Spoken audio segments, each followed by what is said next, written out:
Hello everybody, this is Dr. Carlo Ojer here again with another clinical case video.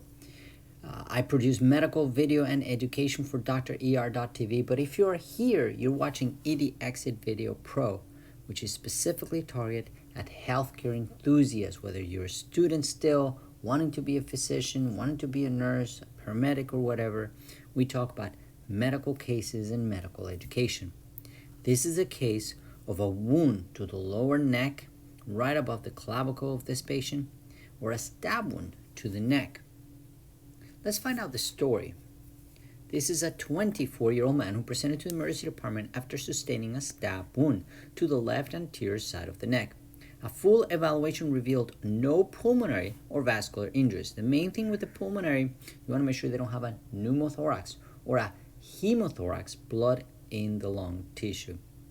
Or vascular injuries, you want to make sure there's no arterial injuries. That low could be to the carotid, could be subclavian vein or artery.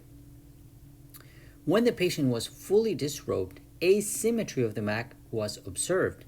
The vertebral border of the left scapula protruded from the posterior chest wall, and the inferior angle was rotated towards the midline. He was unable to elevate his left arm against resistance. Let's take a picture of what it looks like. You can see his back. You can see the asymmetry of the muscles right here. Remember, this is the side where the puncture is. And you can see the scapula, which should be kind of like this. It's kind of rotated upwards and out. And he's unable to lift his arm on the same side.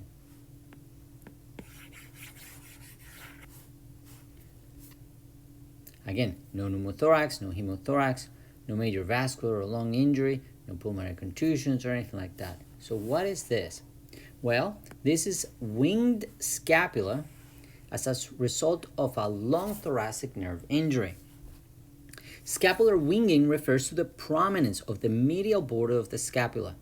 The name comes from this wing-like resemblance.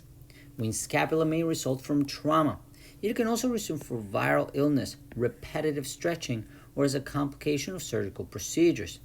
Injury to the long thoracic nerve, C5 through C7, causes paralysis of the serratus anterior, resulting in limited upward rotation of the scapula. This condition is marked by weakness, inability to elevate the arm above 130 degrees, and functional loss of lifting and pulling. Muscle atrophy and pain can occur. So, important thing is, obviously this is a penetrating wound to the neck. You have to do a thorough evaluation for vascular injury and nerve injury. You're going to do a chest CT, maybe a neck CT. Actually, you're going to do an angiogram of the chest and neck to make sure there's no vascular injuries. When the patient was fully disrobed, to look for other secondary injuries. There was a significant asymmetry and the patient was complaining he couldn't lift his arm. This happens because of the injury to the long thoracic nerve injury, resulting in the winged scapula. That is the result of C5, C7, who causes a nerve to go down and activate the serratus anterior muscle, and therefore leading to this weakness on this patient.